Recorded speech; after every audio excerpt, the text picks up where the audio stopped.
ഐളസ്യാസ്യ കുലേ കുശംബുതനയാൽ ഗാധേരഭൂൽവിശ്രുത കന്യാ സത്യവതീർത്താമുദവഃ രമ്യാം ഋഷീകോ മുനി തൽപുത്രോ ജമദഗ്നിരീശ്വര തതസ്ത്വം രേണുകായാമഹോ രാമസ്തന്മുനി നന്ദനേഷു അവരജ ക്ഷത്രാന്തകോ ഭാർഗവ.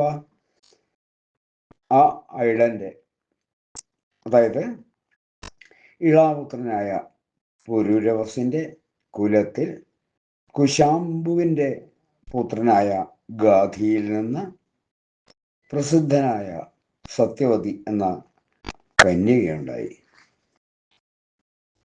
സുന്ദരിയായ അവളെ ആകട്ടെ ഋചീകമുനി വിവാഹം ചെയ്തു. ഹേ ഈശ്വര, അദ്ദേഹത്തിന്റെ പുത്രൻ ജമദഗ്നിയാണ്. ജമദഗ്നിയിൽ നിന്ന് അങ്ങ് ആ മുനിയുടെ പുത്രന്മാരിൽ ഏറ്റവും ഇളയവനായി ഭാർഗവ ഗോത്രജനായി രാമൻ എന്ന പേരിൽ രേണുകയിൽ ക്ഷത്രിയകുല അന്തകനായി അവതരിച്ചു. ഗാധിയുടെ പുത്രിയായ സത്യവതിയെ ഋചീകൻ വിവാഹം കഴിച്ചു. ഋചീകന്റെയും സത്യവതിയുടെയും പുത്രനാണ് ജമദഗ്നി.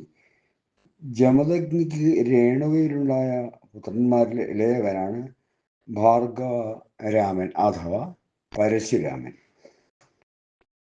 പരശുരാമൻ 7 വട്ടം ക്ഷത്രിയന്മാരെ ഹനിച്ചിട്ടുണ്ട്.